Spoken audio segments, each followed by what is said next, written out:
Hi, and welcome to Rowdy Book Club. My name is Michael, pronouns he, him, and I am your co-host. Hi, and my name is Shannon. I'm the other co-host, and my pronouns are she and her. And welcome to our podcast. Yeah, hi. Shannon, how are you? I'm good, busy as ever. I want to I want to record two versions of this depending on what happens. Okay. Because it's like a choose your own adventure. It's a choose your own adventure where I'm the person choosing the adventure and you, the listener, just get to see the outcome. So, Awesome. Because I maybe will know, or maybe we'll be able to tell people by the end of the month about this, but maybe we'll not. So, ready, 3, 2, 1, adventure. Here's number 1. I am moving to Sweden because I got a job there, and everyone already knows about this probably that's listening, but I just am erring on the safe side at the moment. I haven't gotten my visa yet, so I don't want to, I don't know, I just don't want to jinx it, I guess I say, as I've already told everyone. The last time we talked, I thought you said that was being, expedited or whatever. Oh, that was renewing my husband's passport. Oh, that's right. Yeah, and we did get his passport, and we sent the stuff off. So I'm hoping to hear back soon. I think I'm going to email them this week and be like, hey, do I have a visa, or what's going on? Yeah. But yeah. Okay, so that's choose your own adventure number 1. Choose your own adventure number 2 is 3, 2, 1. I've sure been really busy doing stuff. That's all you get. Anyway, how are you, Michael? Awesome. I am doing really good. And really quick for you, just realized I hadn't started recording yet. Oh, wait, do we need to start over? Or your audio is just going to be bad? Do you want to? I mean, we can. I'm good, however, I just realized I started, so we have it from this audio, but now... Starting now, you have audio from my recording. Okay. How do you want to do it? I really don't care. Whatever you want to do, Michael, okay. Honestly. Well, do you want to redo your spiel? Because you're the only one that's talked so far. Fine. Okay, then let's not We'll just have you, you'll just be crunchy when you introduce yourself, and that will be it, and it'll be fun. Yeah. Welcome to Rowdy Book Club. I'm your cruncher. I'm your cruncher. I am good. Good. You asked me how I was, right? I sure did. And then you were like, my audio is snatched. So. Yeah. Life is good. So you know about my life right now. Do. I'm not going to divulge that to the listeners. That's fair. It's my turn to be mysterious. Yeah. Welcome to the Mysterious Host podcast, where we be mysterious. Yeah, where we do mysterious stuff. Yeah. So, listeners, I've got, I'm just living life. So, a little more stress than normal, but things are good. Michael, do you have any recommendations for our listeners? Or for me, I guess? No, I mean, I don't know. I don't want to say Encanto because I know everyone's talking about it, but I was I was watching Encanto for the second time as you messaged me to get on and record this podcast. Oh my gosh. It's just good. Music's good. It's very pretty. It's very sweet. Nice. Yeah. Have you seen it? I have seen it. I liked it better than a lot of Disney's more recent stuff, but I was still kind of eh.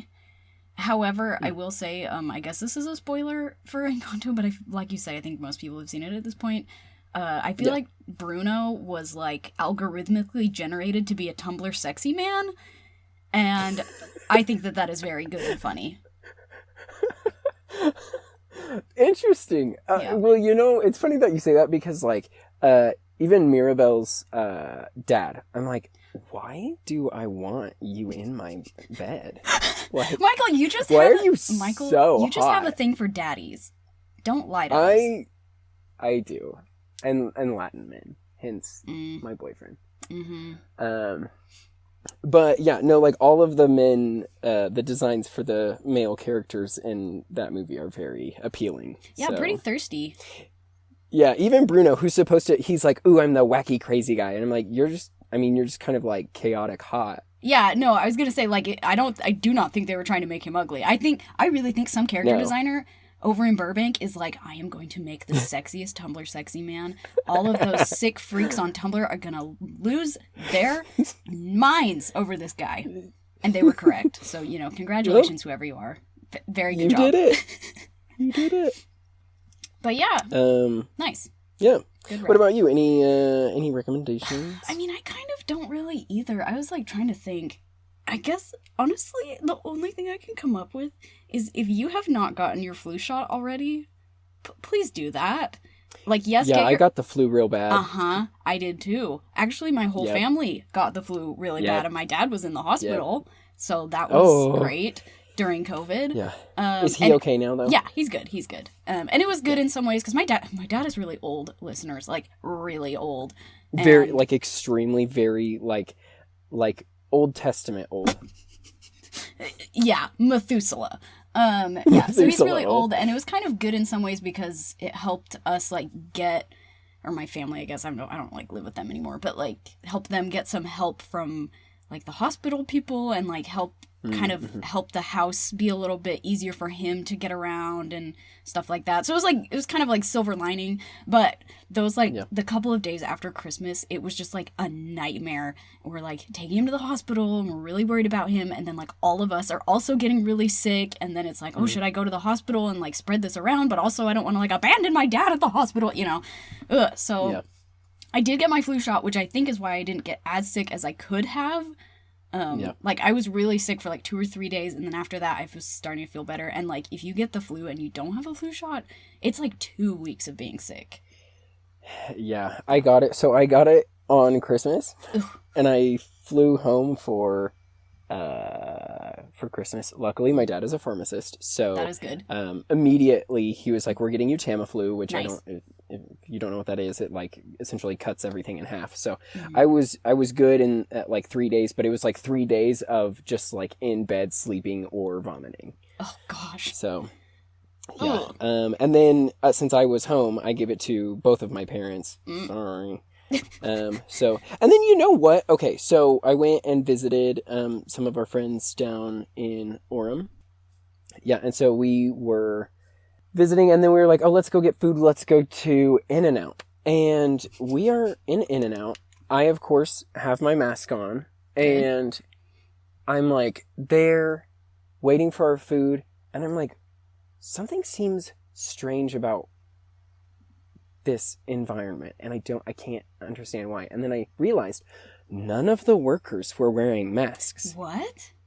And yeah, and what? Here in Salt Lake, like a lot of people in Salt Lake are like, oh, I'm not going to wear a mask, blah blah blah blah blah. And I'm like, okay, whatever, you're dumb, but whatever. But the like workers have to wear masks, Yeah. Like, and especially like in the food industry, Now that we've been through a pandemic, I'm like, why weren't we doing this before? Like, I don't want you breathing on my food.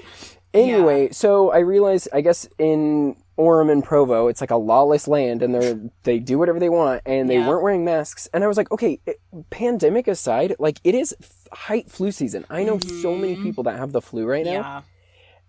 Yeah. And wow, I just hit my microphone and exploded my sound. Sorry.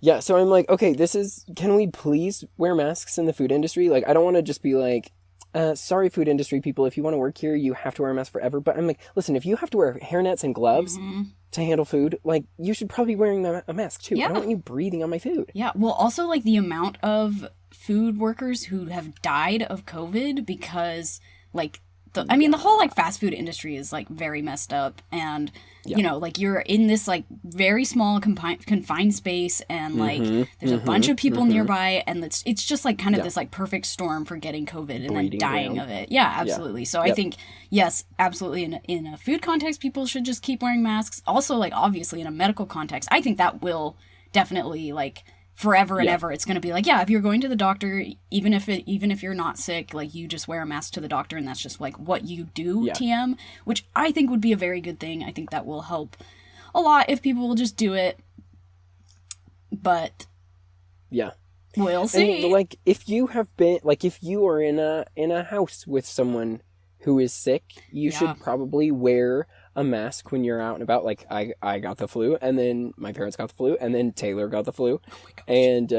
And then when Taylor had it, I obviously wasn't contagious anymore. I was fine, but I wear my mask to the grocery store regardless. But I'm like, I would still do this if COVID wasn't happening, so that like, if for some way, shape, or form I am contagious, like I will prevent this from spreading.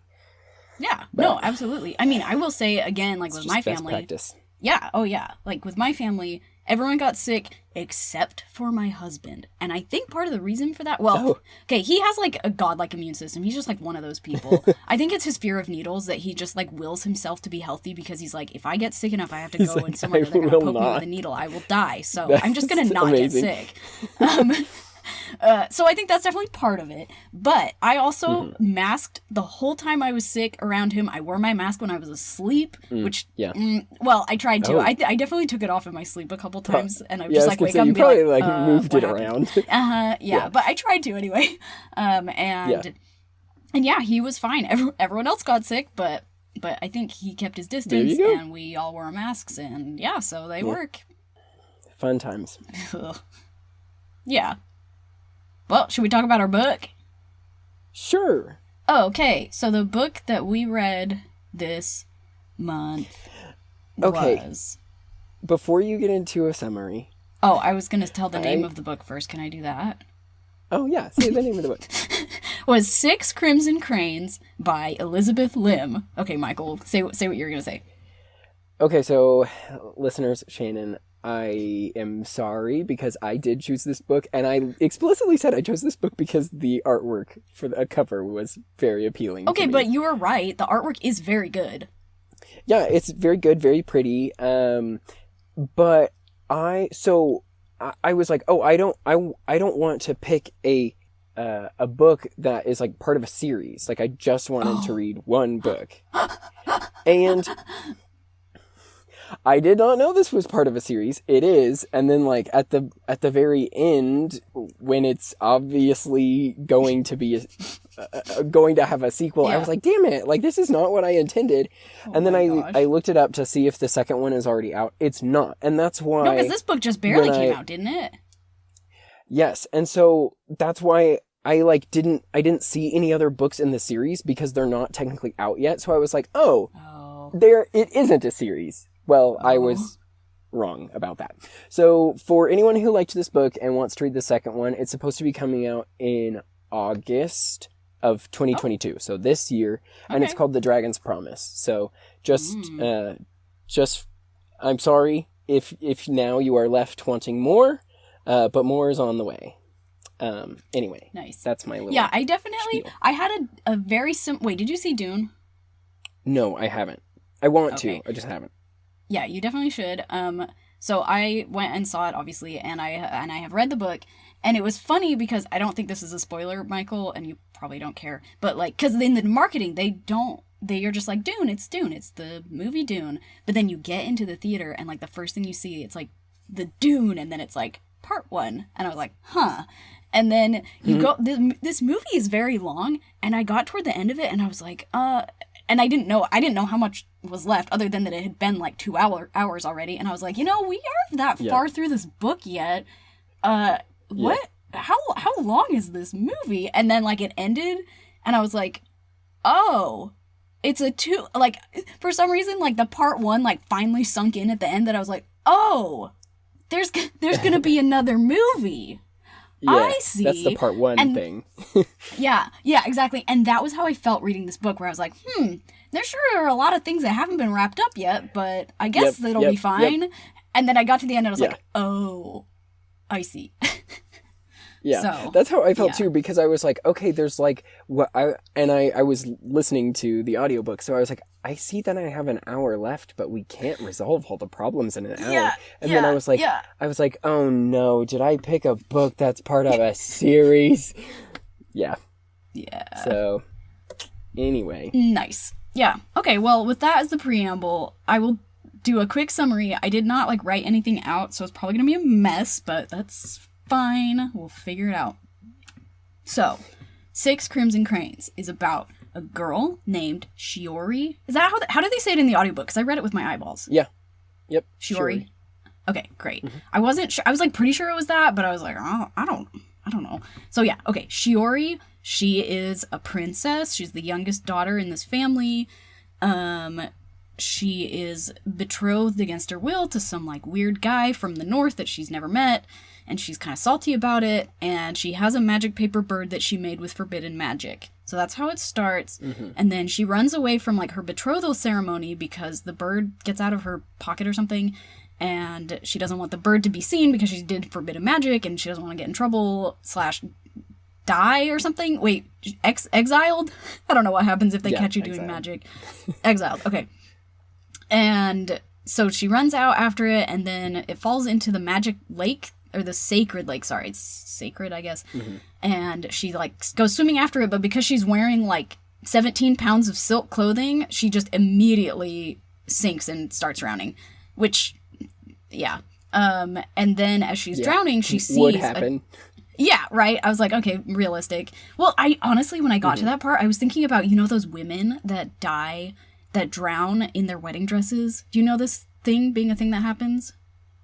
You're saying it like this is like, oh yeah, you know, the women that die in their wedding dresses. Okay, well, I don't know. I was just wondering if you're familiar with it. Well, so there's like this trend that some people do, not die in their wedding dress, but where they like a year after their wedding, they like decide to trash their dress or something, which whatever, I don't know. That sounds kind of dumb to me, but do whatever you want. Yeah. There's like been, I think, multiple instances of women with these like really big, like floofy wedding dresses, and then they're like, oh, I'm gonna go swimming in it, that'll ruin it for sure. And they like jump in a lake, and then there's just like all this fabric like pulls them down, and they can't get up, and then they drown. So yeah, so that is a real thing. Do not do that. Trash your wedding dress a different way, sweaty. Okay, anyway, back to the book. So she's drowning, and then she sees a dragon, and she like kind of is like, help me please, you know, whatever, like with her brain, because she can't speak underwater. And then she passes out, but then when she wakes up, she is alive, and she's like, what the heck, I saw a dragon. And her brothers are all like, why did you do that? She has 6 brothers, and they're all like, why did you do that? You're a crazy weird girl, you're always getting into trouble. And then her dad comes, and he's like the emperor, he's super mad at her, and he's like, you dishonored the family that you snubbed by not coming to the betrothal ceremony. And then her weirdo stepmother shows up and is kind of like mysterious in the shadows, and like Shiori doesn't like her, and then they have to like make a tapestry together, and Shiori hates it, and she's just like being punished, and you know, whatever. But she just like talks about how she hates her stepmother, who is this like beautiful lady whose name is the Nameless Queen, right? Yeah. Okay. Yeah. Or Raikama. Raikama. Oh, they say it Raikama? Mm-hmm. Oh, okay. That's how they say it in the audiobook. I don't... Oh, I mean, I trust the audiobook. Raikama, which I would assume with like, at least with like Japanese pronunciation, I think it would be Raikama. But whatever. I mean, if they say Raikama in the book, then I'm going with that. Interesting.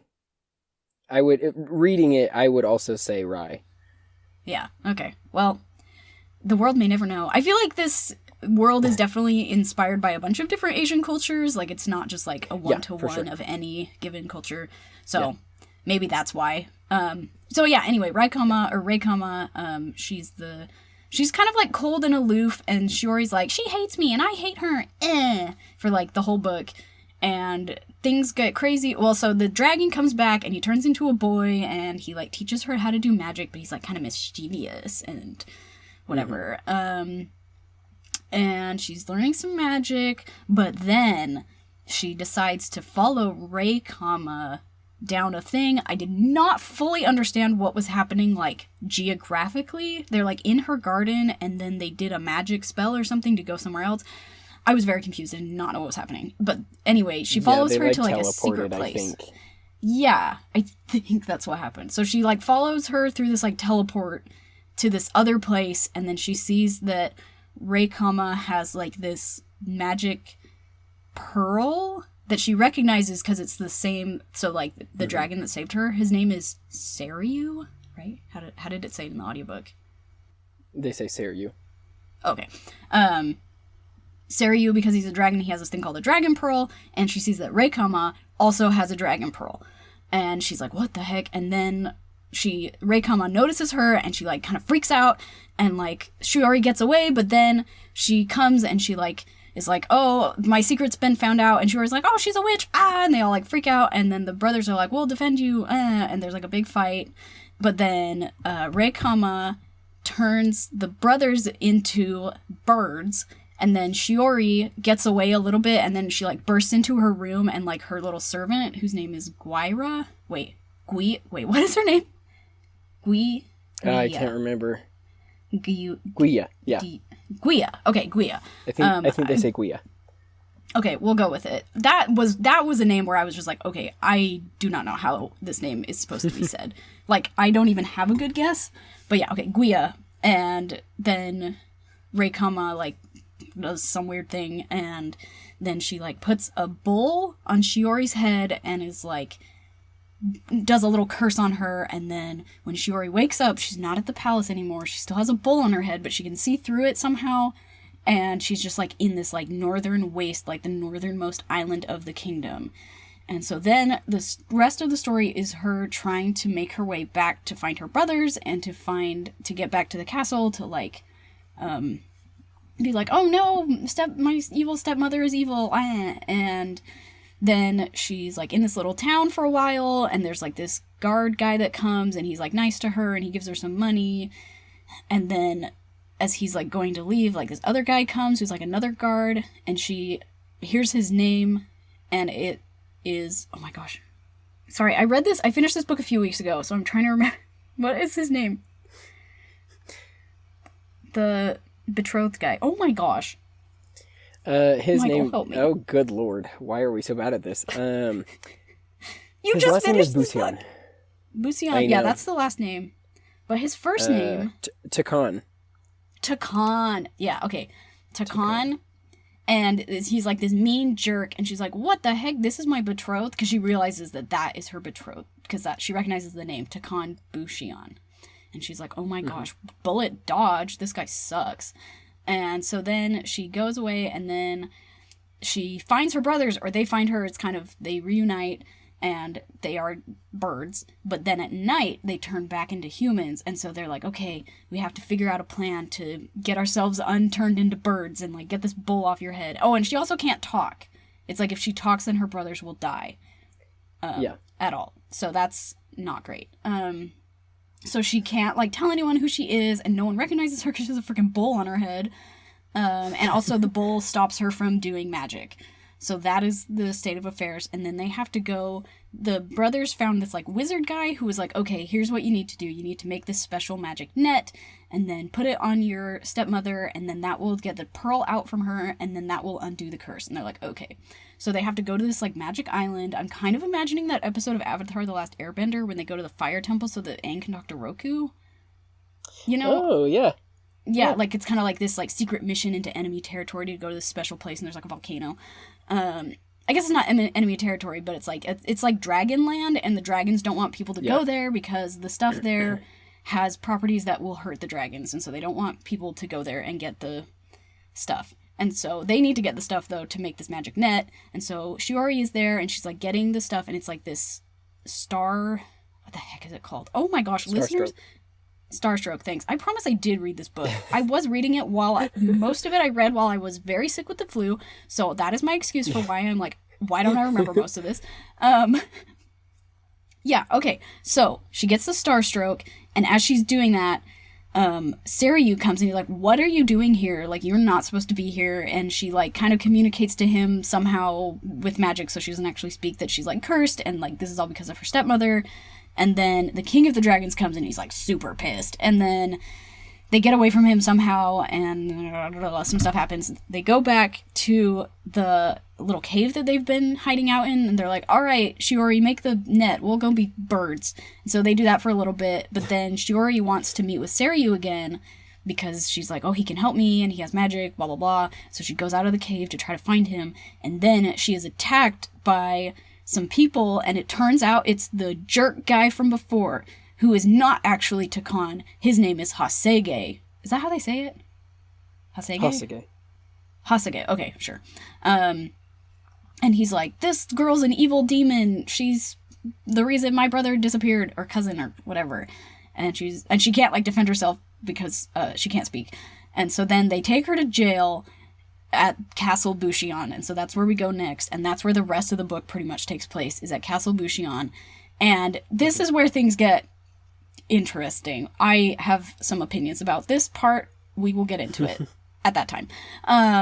So she wakes up and she's greeted by kind of like, there's like 3 ladies. There's the mom Bushion, Lady Bushion.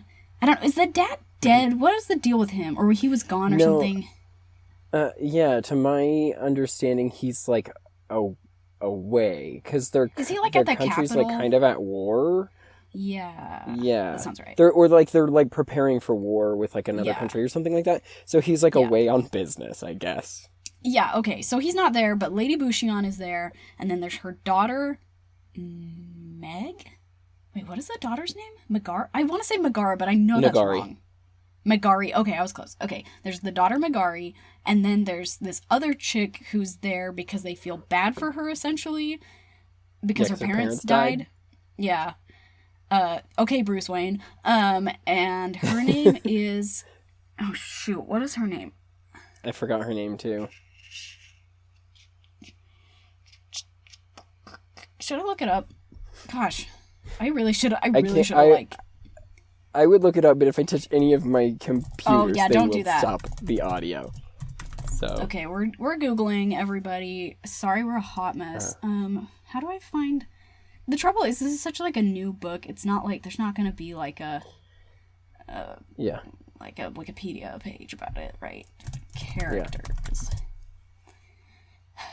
Oh, there's an Elizabeth Lim wiki. Like fandom wiki. So, ElizabethLim.fandom.com. Help me. Oh, there's different covers. Cute. I like them all. Well, dang, now I need to see them. Okay, well, look them up after. Don't break your recording. Oh, I will not right now. Wait, the category is prequels? What? What is happening? Okay, well, that was not helpful. What is their name? Oh my gosh. Okay, can I just like Body come up with by Megan Thee Stallion? No. The song. Oh. What? Go ahead. What? No, I was just going to say the only song I know by Megan Thee Stallion is WAP. Right? Didn't she do that one? With Cardi B. Yeah. Yeah. Yeah. I love Megan Thee Stallion so much. Okay. Nice. Yeah. That's your secret recommendation. Sorry. We're a hot No, mess today. well, that's my secret recommendation. But you said the category is, but there's a part in the song "Body" where she's like, the category is body, and then she like goes into her rap. And anyway, nice. Yep. So sorry, wow, tangent. We are all over the place. I still do not know what this girl's name is. Oh my gosh, she's like a really important character. Her name is Mean Girl. Yeah, let's just call it. Wait, what's the name of the mean girl in Mean Girls? I've never seen that movie, by the way. That's my dark confession. I've never seen Mean Girls, but I do know like all the memes from it. Is it Gretchen? Don't understand what you just said to me. My brain can't compute it. Just never seen Mean Girls. I don't know what to tell you. That's wild. Did I tell you? I don't know. That I introduced Mean Girls to my boyfriend, and his response was, "I don't like it because the girls were too mean." And he was saying that not as a joke. So he was legitimately like, they were so mean. That is so wholesome, and I love that. Okay, well, is her name Gretchen, anyway, the main mean girl? Gretchen is one of them. Gretchen Wieners. Regina George is the main one. Oh, Regina. Okay, let's just call her Regina because I literally cannot remember this chick's name. So listeners, her name is not Regina, but that is what we are calling her. Her name is not actually Regina, but I cannot for the life of me remember her name. So I'm really sorry for that. So Regina. Okay, so we've got Lady Bushion, her daughter Megari, and then we've got Regina George, who is just literally just like hates Shiori for what to me honestly seems like no reason, but we'll get into that later. And so at first they're like, okay, you can not be in jail, you can be a servant. And so then she works in the kitchen, but everyone in the kitchen is mean to her. But then Megari for some reason loves her, which is also not really explained, but okay. And so Megari's nice to her, and then eventually they find Takan, and also and also Shiori saves his life somehow by doing thing. I don't remember what she did. She, like, sewed up his wound or something and, like, killed the guy. Yeah. Or, like, defended him. Yeah, there were some assassins that came into the castle, and he helped him. Yeah. Yeah. Okay. Yeah. And so then the rest of the book... What? Oh, did you hear that? Or that was... Someone messaged me on Facebook. I just heard this, like, what? And I was like, oh! Okay, I will message this lady at a later time. Oh, no, I feel like I'm gonna... no, I will deal with this after this recording. Oh my gosh, Michael, I'm a mess. Okay, what's happening? I don't know. Look, we're just gonna get through this. Okay, so the rest of the book is really just like kind of drama at this castle of like Shiori, they like her, but then Regina George keeps trying to like undermine her, and the Takon and Megari like her, and then like Takon and Shiori are kind of like falling in love a little bit, and Shiori is kind of like in denial for a lot of it because she's like, no, this is my horrible fiance who I hate because I don't want him to take me away from my family, but he's like really nice and like sensitive and smart and like a nerd and good at fighting, or you know, the things that girls like, I guess.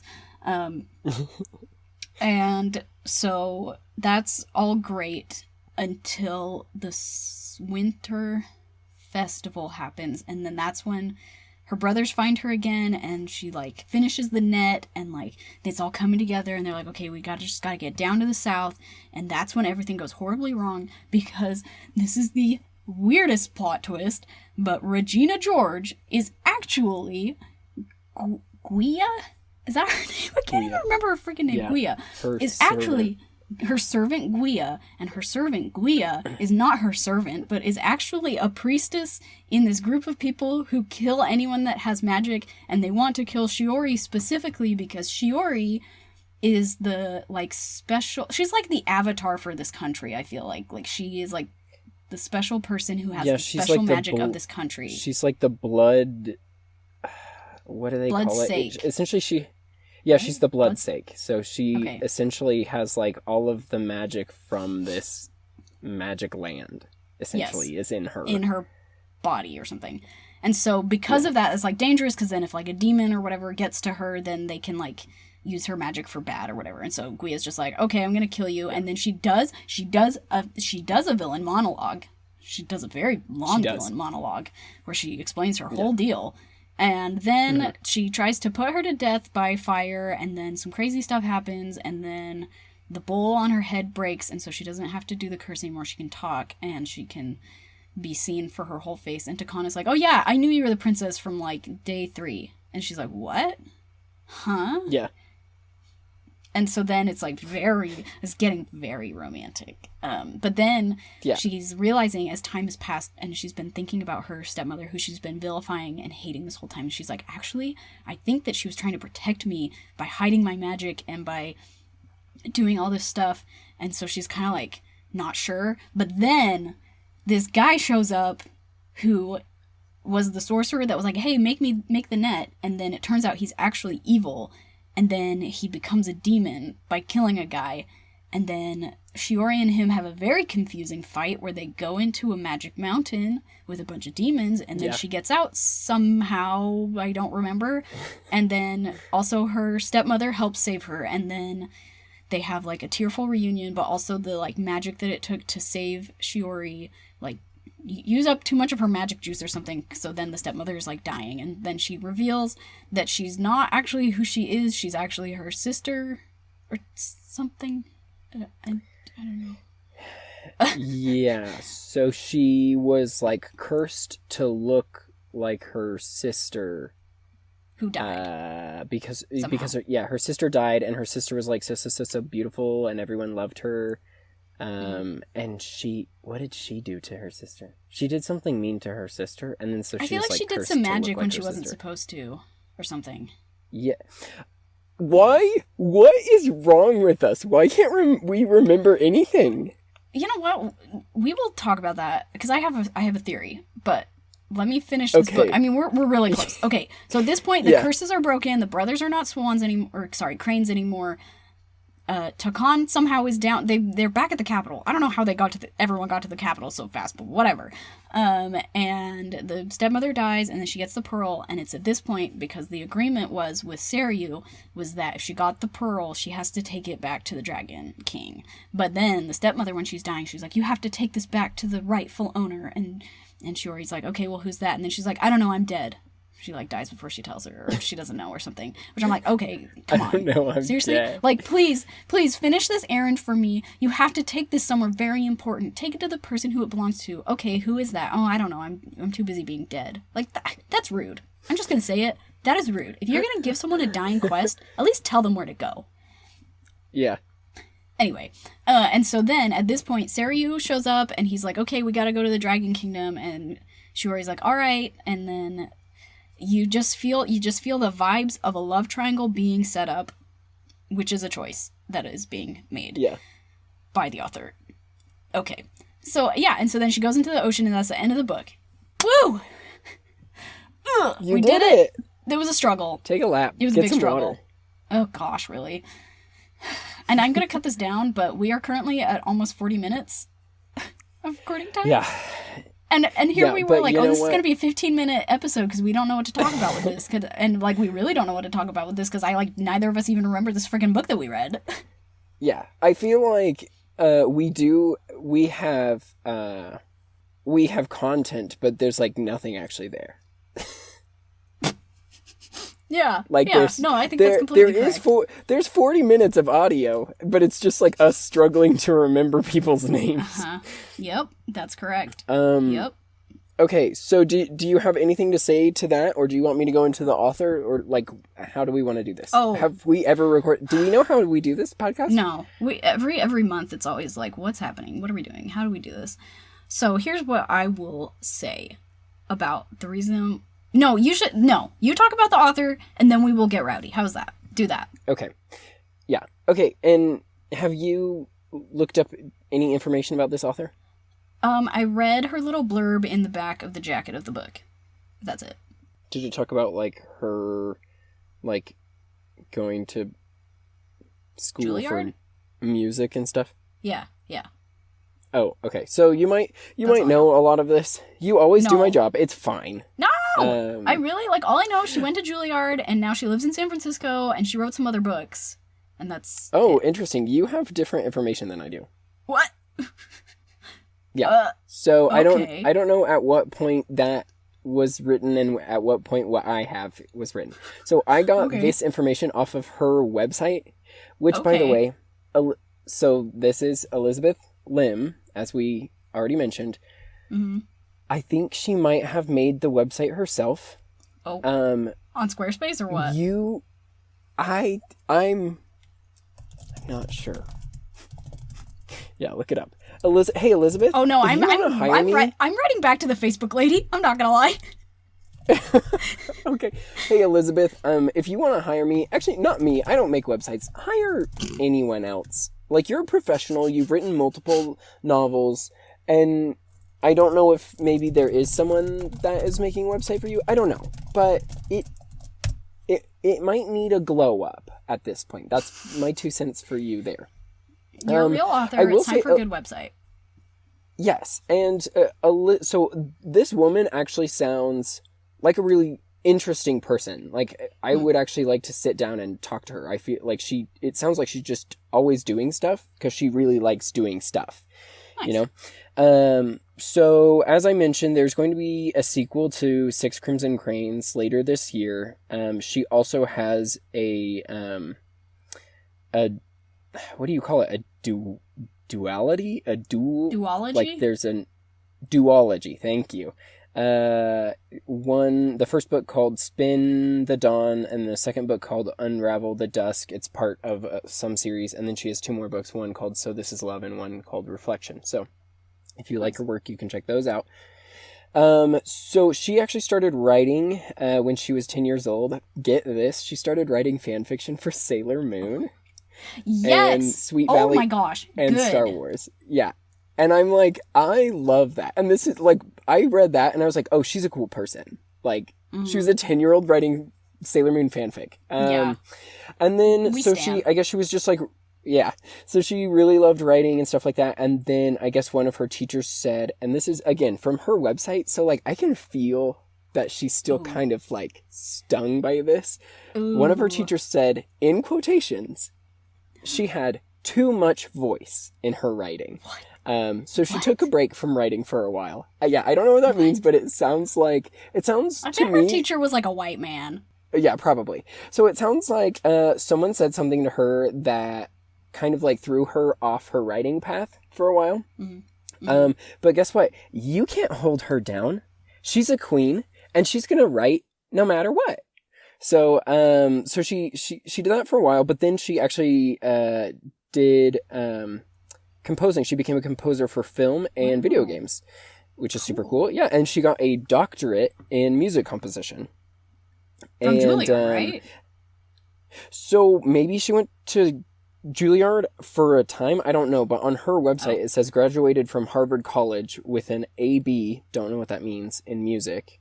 So she graduated with a degree in music and a secondary degree in East Asian Studies. So, cool. Super cool. She grew up in Northern California and Tokyo. I don't know, like, how much time she was spending or where she was actually born. I don't know. I do know that she comes from, like, Chinese ancestry, specifically. I read that somewhere when she was talking about one of her books. Cool. And then... based off her website, anyway, it says she now lives in New York with her husband and her 2 daughters. So, oh, nice. That's probably correct. She seems really cool.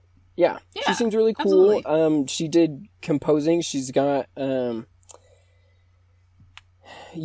she sounds like very intelligent. She sounds just like a very passionate person because, It also said that, like, when she was getting her degree for, like, music composition and stuff like that, she was just like, you know what, I want to write a novel. Like, I just want to do it. It kind of seemed like maybe she took a break from writing, and then she was like, no, I just really like writing. I just like to do it. And she wrote a novel, and she's been, like, doing it ever since. So, whether you liked this book or not, I'm like, she is passionate about the things that she does, and I really like that about her. Yeah. So, yeah. That's all. I completely agree. She seems cool. Cool. Yeah, absolutely. Sweet. Well, I'm glad to know those things about her. Mm-hmm. And her whole life story. Yeah. I guess. Okay. So thoughts, opinions. What do you want to get rowdy about? Okay. So let me start out with this. I don't know if all books do this or if all books have this, but I saw this in my copy of the book. In the, like, on the page that has, like, copyright, whatever year, and, like, the ISBN, and, like, Library of Congress, blah, blah, blah, like, all that kind of boring, like, copyright stuff.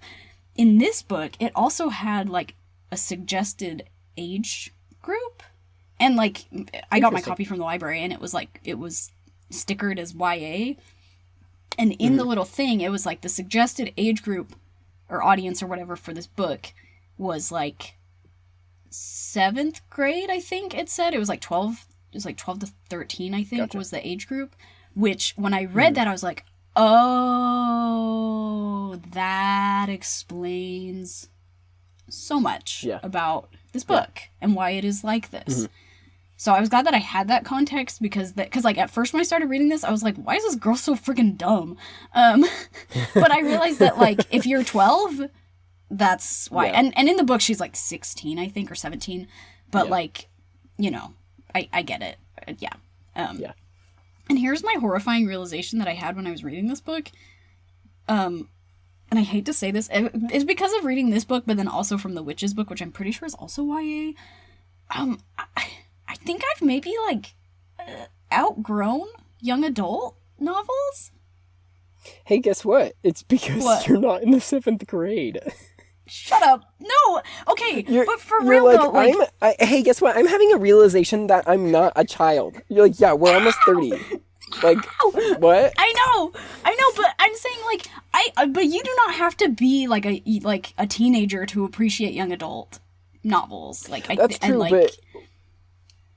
What? But, like, even as a teenager, like, the target audience for YA things, like, I would read them and want to, like, slam my head against the wall. Because, like, okay, I'm gonna throw shade at a very popular book series.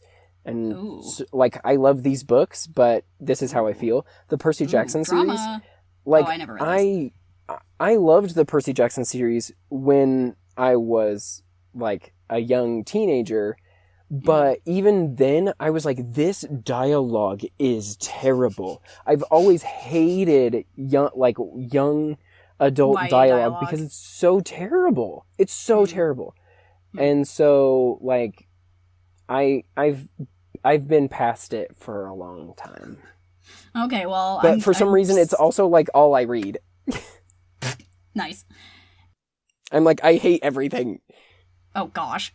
Well, I have to say, like, if you are an adult, if you're 30 like we are, and you love YA, like, I am not coming for you in any way. I think that's awesome. Yeah. No, love what you love. But I, like, and I've always been like, yeah, like, YA, like, that's just as good. Or, like, obviously I get that I'm, like, not the target audience, but I can still appreciate it. And, like, yeah. I'm sort of wondering if I'm reaching a point where it's like, I'm kind of too old to appreciate this now. Or, like, appreciate it for myself. Yeah. And, like, that was kind of how I felt when I was reading this, where I was just kind of like, like, there are just, like, so many things that happened in it where it's like, yeah, like, I mean, it was the same thing that I said when we were done talking about Once and Future Witches, that, like, I was like, oh, yeah, if I'd read this when I was 16, I would have loved it. And I think in the same vein with this book, it was like, oh, if I had read this when I was 12 or 13, whatever that target audience is, I would have loved it. But now as an adult, there's definitely a lot of things in it that I'm kind of like, okay. So, yeah, that's my little preamble to the rowdiness. Yeah. So, I agree. Yeah. Here's the thing. So, I mean, I just talked about the author. She sounds super cool. I don't want this to be like, I say this every episode that we create, but like, I never want this to feel like now we attack the author and their terrible writing. That's not what this is. I actually think she's really cool. And I liked the story. Like, overall, I enjoyed it. I do think that some parts of it seemed kind of confusing, like the fact that her stepmother cursed her to protect her, but then you find out she's like, wait, you've been good all along? And it seemed like, Batman versus Superman. Okay, this is the second time I feel like you have I already brought this up? Brought up, yes, on this podcast, where it's, well, okay. I don't remember what it was, but I just remember you being like, you need to communicate. Yeah, because that is all the entire movie, Batman versus Superman. It's two good people fighting each other, and then you find out there's no reason for you to be fighting if you just had one 5-minute conversation. And so I'm like, lady, stepmom, like, if you had sat your daughter down and been like, hey, look, you have magic. Magic is not allowed in this country, and, like, here's how you can, like, protect yourself. But no, she didn't. She's like, I'm gonna curse you. And then one of my favorite parts of this book is when Shiori, like, finds out that the curse was for her benefit, and she's, like, talking to Reikama, and she's like, oh, but would my brothers have actually died if I had spoken? And she's like, yeah, they would. Yes. Yeah. And I'm like, what? This bee is thorough. She will take you down for your benefit. So, so it's just like things like that. I'm like, it almost seemed like Elizabeth sort of wrote these things in because plot, Yeah. And I'm like, okay, but the plot don't make sense, girl. Mm-hmm. Yeah, I wonder if she's like a discovery writer. Yeah. Just kind of like writing and like, we'll see where it goes. Yeah. And maybe like didn't go back and like kind of like make things work. I don't know. Yeah. I will say overall my opinion on this book is I liked it. I thought it was entertaining. I honestly liked Shiori. I liked the story. You know how I felt about this book? I thought of it as like a Studio Ghibli film. Because it was like, oh, you're kind of like this dumb main character that gets cursed, and the curse like real sucks, but then it makes you work hard and like figure out how to live your life better. And it had like very Studio Ghibli qualities, which, she's Chinese heritage, and she like majored in East Asian studies, so she probably picked up a lot of those same storytelling, like Asian inspired storytelling elements. I don't know, but so I thought it was interesting, but it seemed almost like, okay, we need to like have your editor take a look at this book a few more times and really refine it. Yeah. That's how that's fair. Yeah, no, I think that's a good way to put it. I will say, if we can jump back to the, like, Ray, why didn't you have, like, a maturation talk with Shiori about magic? Yeah. Yeah. That, like, I think my biggest beef with this book is that it was kind of, like, trying to be female empowerment, because, like, all the major characters, I mean, I guess her brothers are important characters or whatever, but, like, there's a lot of, like, female characters in it, and, like, they are, like, important players throughout the book, which was good, but all I can think of is this YouTube video essay that I think I recommended, Envy by ContraPoints, and there's this part where she's talking about Snow White, like, the movie, and she's like, we stan a Bechdel test passing movie about women hating each other. And that was how I felt the majority of the book. Shiori's like, my evil stepmother is evil and bad. And, like, and it's kind of reinforced, too, when, like, she's in the castle and, like, the Regina George character is, like, so mean to her for, like, really kind of no reason. It's just, like, she's just there to be, like, the mean lady. And, like, yeah, it's, like, later explained that she's, like, this weird priestess or whatever, but it doesn't, like, fully explain it. It's just, like, oh, what if there was a mean popular girl at this castle? You know, because, like, some girls are mean and some girls are not. And, like, I don't know. It had kind of, like, big, like, pick-me girl energy, which I didn't love. And you know what? I don't know if you remember this, but there's even a part where the Regina George character, it's almost like Elizabeth Lim is trying to, like, back herself out of this, like, oh, listen, this isn't two girls fighting over a boy, because the Regina George character literally says, she's in love with someone else. Yeah, she's like, oh, this is not, the character even says, like, oh, this is not because you're in love with Takan. Like, this has nothing to do with that. I just hate you. And so she, like, I feel like she tried to, like, write that in, like, it's not two girls fighting over a boy, I promise. But I'm like, okay, it's still two girls fighting. Like, yeah. So I definitely hear what you're saying. Yeah. So I did think it was weird that the Regina George character just hated her immediately, but I also honestly thought it was weird that Megari just, like, loved her immediately. I was like, it just didn't make sense to me. Like, why would either of these characters care?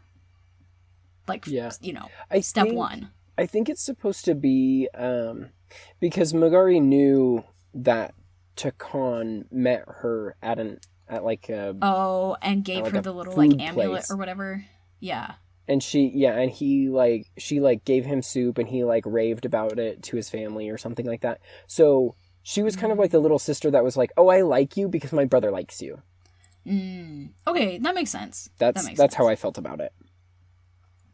Yeah. Okay. Yeah. Also, there were a lot of things, and I think this is, like, what you were talking about, where, like, she got to a certain point, the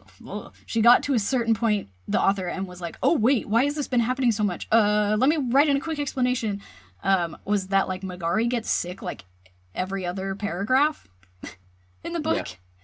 And then, like, it's later explained that Regina George was, like, secretly poisoning her to then heal her to, like, get in good with the family. But it really seemed to me, there was a lot of, like, plot points in this book that it seemed like she was just, like, writing it, and then she was like, nothing exciting has happened for a while. I know, some wolves attack them! And it's like, what? There's wolves now? Huh? Like, and I feel like there were a lot of moments where it was just like, oh, we haven't had anything action-packed happen for a little bit, so here's just some random action, we're just throwing it in for no good reason, which I was kind of like, okay. But I feel like, again, if I were 12, I would be like, and then some wolves attacked? Oh my gosh, you know, so. Yeah. I don't know. Yeah. And, you know, I mean, you have already mentioned this, like, oh, maybe we're adults now, and maybe we aren't the target audience, and I think sometimes as adults you're like, oh, but, like, kids can handle, like, better writing and grown-up things, and, like, but it's kind of like feature films with very thorough writing versus, like, SpongeBob, you know? And you're like, look, maybe as a 12-year-old I can watch Boy in the Striped Pajamas and understand it. Maybe, sure. And I'm like, but maybe I just want to watch SpongeBob, you know? Yeah. So, although I would object, I would say that SpongeBob is also very well written, at least like the first few seasons. Okay, the first like 3 seasons are fantastic. Whichever ones had like all the original people working on it is just like gold star comedy. But that's a sidebar. Go on. Yeah. Anyway, so I think I'm like, you know what? YA has its place. Her writing has its place, and maybe we didn't love it because we weren't the target audience. Because we're freaking gross 30-year-old nasty boy and girl. So old. We're just crusty. Just the freaking crypt keeper. We're that guy in Indiana Jones that drinks out of the wrong goblet and then he like rapidly ages. Yeah. That's us. Okay, go on. You stayed up really late? That is us. No, I stayed up until 12:30 last night, and I woke up this morning. I felt like actual hell. Like, I felt like I crawled out of Satan's butthole. And I was like, I am too old to stay up past, like, 10:30. I can't. That's so funny, Michael. I love that so much for you. How late do you normally stay up? It really depends. But it depends on when my husband can put me to bed, honestly. Because he goes to bed at, like... Yeah, really. Like, he goes to bed really early, and sometimes... If he can get me to go to bed at the same time, I'll go to bed, like 10. But if I have my druthers, I usually will stay up. It's just like later and later every night. Like when I was in college, I would just stay up until like 2 a.m. every night. Just because. And I think if I weren't married, I would still be doing that. So. Hey, one time when Shannon and I were in college together, I did break my axle on my car at like 3 a.m. And no, it was 4 a.m. It was 4 a.m. Okay, my first thought was, oh my gosh, it's 4 a.m. Who am I supposed to call to help me? And then I immediately thought, oh, I'm going to snap Shannon because I know she will be up. And guess what? Shannon was up. And Shannon did come rescue me. Yep. And the best part about that was that I was literally about to go to sleep. And I almost didn't open that Snapchat. Like, I'm glad you did. Ooh, yeah. Me too. I would have felt really bad if I'd woken up in the morning and been like, oh no, I didn't help you and I was awake. So, yeah, meant to be. What a great, oh my gosh, everything about that was just great. Anyway, okay, back to this book though. Yeah, I do feel like I totally agree with what you're saying about like sometimes kids just like want to, I mean, it's true for like anyone. Like, yeah, you can handle something like more intense or like more thought-provoking or whatever, but like sometimes you really just want to like read or watch something that is just like comfortable and fun, and I feel like that like this book is definitely in that category. I feel like if sorry. I think I'm slightly delayed because I will say something when you stop talking, and then so I'm so sorry for No, you're fine. That does explain it though. Whatever. Yeah. But I was going to say, like, thinking back, like, if I was in 7th grade... Hang on, my audio thing is about to stop because it's been an hour, and I'm going to start another. Okay, I will talk. Because I think I'm about to say what you're about to say, is that when... Like, I imagine... Like, again, if I were 12 years old, because I really liked, like, oh, we hate each other. Like, I remember being a kid and, like, the story of, like, Cinderella, and there's some versions of Cinderella where it's, like... And then she got married to the prince, and then she forgave her stepsisters and her stepmother. And as a kid, I was like, what? No. What? No. You are the queen. Chop their freaking heads off, sis. And as I got a little older, I was like, no, the real winning is forgiveness. But, which, like, I think there is some truth to that, where it's like, when you just, like, let it go and move on, like, in some ways that is more satisfying than, like, letting your anger or hurt from what that person did to you, like, have like space in your life, and if you forgive them, you're like leaving that, like you're like, you don't have space in my life anymore, I've forgiven you, bye. But as a kid, you're not capable of that level of nuance, and you want to fight. And when you're in middle school as a girl, there's always girls that you think of as like the mean popular girls that hate you for no reason.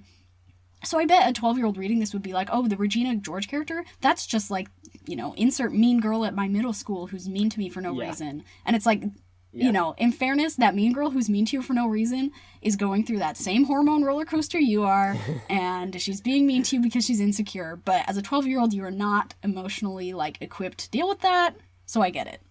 Yeah. Yeah.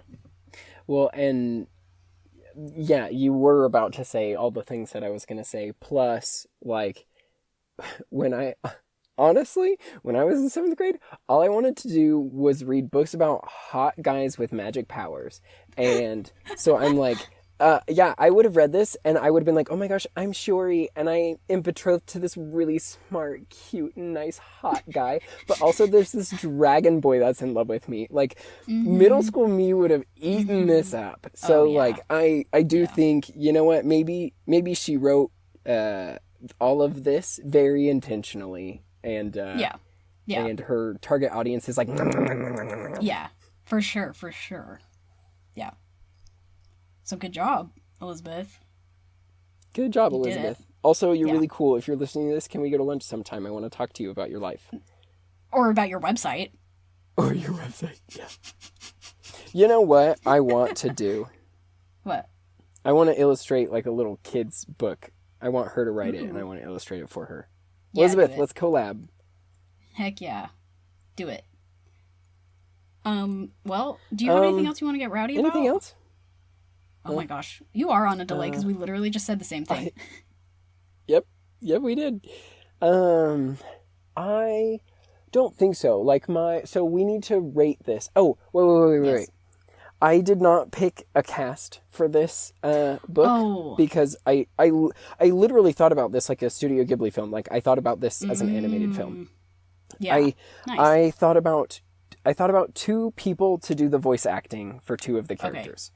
The first one was Rei Kama, and I forgot to look up their names before this. So this is going to be honestly nothing. Like I'm going to describe a bunch of actors and you guys are going to try and figure it out. Okay, so I'm going to try to figure it out. Yeah, you haven't seen Crazy Rich Asians, but the mom, the like mean mom, in that one, I want her to voice, or if they were going to make a live action version of this movie, I want her to play Rei Kama, because she is gorgeous and she's so good at being like mean and cold. Nice. Yeah. She's also in a movie coming out. I can't remember the name of it, but it looks so cool. This is really nothing. I'm just saying a bunch of words, and you guys are going to have to puzzle piece all this stuff together. It's not the grandma. Not the grandma. The mom. Oh, her last name is Young. Nick the Young actress is her or son. the character? Oh, in Crazy Rich Asians. Oh, okay. Okay, we're looking. Oh, this is nothing. I'm so sorry, everyone listening to this Michelle garbage. Yeoh. I think that's how you say it. Nick's domineering mother and Philip's wife. Yeah. Okay. I love her. Yeah, okay, I'm looking at her picture. I'm like, yeah, that is a good pick. Yeah. So, nice. Because she's like so pretty and like poised, but like cold and. She was in Kung Fu Panda 2. Oh, I love that. Who was she? Oh, and this, I don't know. She was also in the sequel to Crouching Tiger, Hidden Dragon. Look at that. Which is a thing. She's a queen. Nice. Okay, and then this is weird, but the only other person that I thought of to do the voice acting was the little paper crane whose name I can't remember. Kiki. Kiki, yeah. I want anyone who has watched Steven Universe, which is not me. Yeah. Well, did you see Trolls World Tour? No, I haven't seen it yet. I need to watch it so I can see. You didn't watch it? The McElroy brothers are in it. I know. How dare you? It's okay. On well, the list. Anyway, if you have seen Steven Universe, this actress voices Ruby. And if you have seen Trolls World Tour, she is like this magic whistle. And she does this cute little high-pitched voice, and I want her to voice Kiki. Yeah. Nice. Anyway, that was all garbage. Charlene Yee. Yeah. That's her name. Yeah. Cool. I love that. That's it. Nice. I will say, again, I do not know actors really at all. Again, I only know like Meryl Streep, Amy Adams, Will Smith, Leonardo DiCaprio. You know, that's my preface. I do not know very many actors. I was trying to think of this, and I couldn't really think of anyone. My pick for possibly Raikama was Lucy Liu, because I just think Lucy Liu is very pretty. I love that. And the other thing, I was really trying to, like, figure out who I wanted Aquafina to be. And yes. My decision, as you were talking, it occurred to me, I want her to be Kiki, just because that would be very silly. That would be great. Yes, yeah. I'm here for it. So that's my very bad casting that I sort of did. Do you have a rating for this book before we close up? Okay, I have a rating, and then I also have a question that we should both answer, which is, are you going to read the sequel? So my rating is 4 out of 6 Crimson Cranes, because, you know, I liked it, I thought it was good, I didn't love it, though. Again, like we talked about, I'm not the target audience, I'm not the age group, but I appreciate it for what it is, and I think she did a good job for what it is, but what it is not really my thing. So, that's what I would say. And will I read the sequel? Probably not. Okay, I'm gonna rate it 1 silver snake. Because I'm not gonna give it bronze. Like, I don't think it was bad. Like, I was genuinely intrigued. You know, if they made this an animated movie, I'd watch it. Yeah. And I liked the story. I liked the character development of Shuri. I did like it. So, but I'm not gonna give it a gold snake because I don't think it was like the best thing in the world. I don't think it was like riveting, and I had some issues with how the plot rolled along. So 1 silver snake. And will I read the sequel? It's still up in the air. I don't know. Like, I kind of want to because I want to finish it. That's why I didn't want to read a series, because it bothers me to not, like, finish a thought. Right. So I probably will. So. Nice. Yeah. Sorry. Do you have anything else? Yeah, I have our book for next month. Facebook friend? Oh, no. I just wanted to look up the name of the book because I want to make sure I get the names of the authors correct. Okay, so the book that we are going to read next month is This Is How You Lose the Time War by Amal El-Mohtar and Max Gladstone. This is a novella. My husband read it sometime last year. He really liked it. And it's a novella, which is good because February is the shortest month. And also February is going to be the craziest month of my life. So, two birds with one stone. Things are getting crazy for me too. So, you know what? I appreciate this. Yeah. So hopefully it'll be a pretty quick read. I mean, it's, again, a novella. And, and I've heard it's pretty good. So I'm going in with high expectations. Don't let me down, book. Dun, dun, dun. No. So... yeah. Never forget that fascism is a looter. I say this so many times when I'm trying to say fascism is a loser ideology. It comes out looter. And you know what? Looter. Fascism is a looter ideology too. That's what I'm gonna say. So we'll catch you next month. Keep it real, homies. Goodbye. Bye, y'all. We love you.